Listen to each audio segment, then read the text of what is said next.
Jérémy. Bonjour monsieur. Merci déjà d'être venu Écoutez, merci de au votre accueil. rassemblement des Minimes. Merci de votre accueil. Alors, est-ce que tu peux nous présenter cette belle Opel Manta que l'on voit pas souvent sur des rassemblements? Ben, on n'en voit plus, malheureusement. Moi j'ai mis 3 ans pour trouver celle-ci. Je l'ai acquis il y a 1 an, à Caen, dans le Calvados. Alors, le problème d'en trouver, on peut en trouver, mais qui sont complètement bouffés par la rouille. Là, elle est matching number, c'est-à-dire toute d'origine, moteur d'origine, tous les numéros correspondent. Elle a juste été repeinte. Et puis, les éléments d'organes, tout ce qui est frein et tout a été révisé il y a quelques années. Moi, j'ai juste refait la sellerie, les freins révisés, les amortisseurs changés.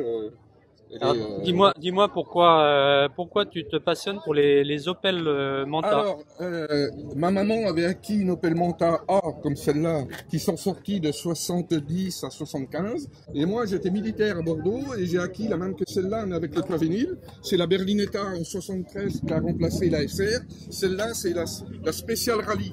Donc, c'est la Manta SR. C'est la Special Rally, c'est-à-dire voilà. Elle a une puissance supérieure. Oui, c'était moteur 1,9 litre, 11 chevaux, c'était le moteur de l'Opel Record.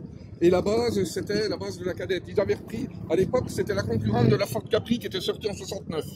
Cette couleur est un peu originale parce que moi je me souviens dans les années 70, on les voyait beaucoup en orange avec orange, souvent une rouge, bande noire vert, sur le côté. Pomme, oui, vert pomme, c'était très métallisé. joli aussi. Oui. Alors, l'avantage, c'est un moteur, donc, que je disais, de l'Opel Record. La SR, comme la Berlinetta, après, sont équipés des feux jaunes, qu'on trouve sur les BMW aussi à l'époque.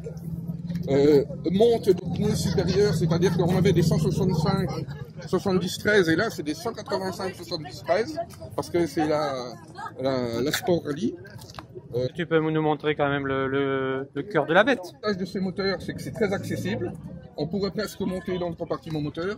Bloc en fonte, moteur 4 cylindres. Bon, la Mémère, elle a quelques fuites, mais le moteur est nickel. Et là, je l'ai acheté, elle avait 86 000 km, elle en a presque 89 000 maintenant. Je viens de la faire vidanger, bon, elle est nickel. La boîte automatique, ça fonctionne très très bien.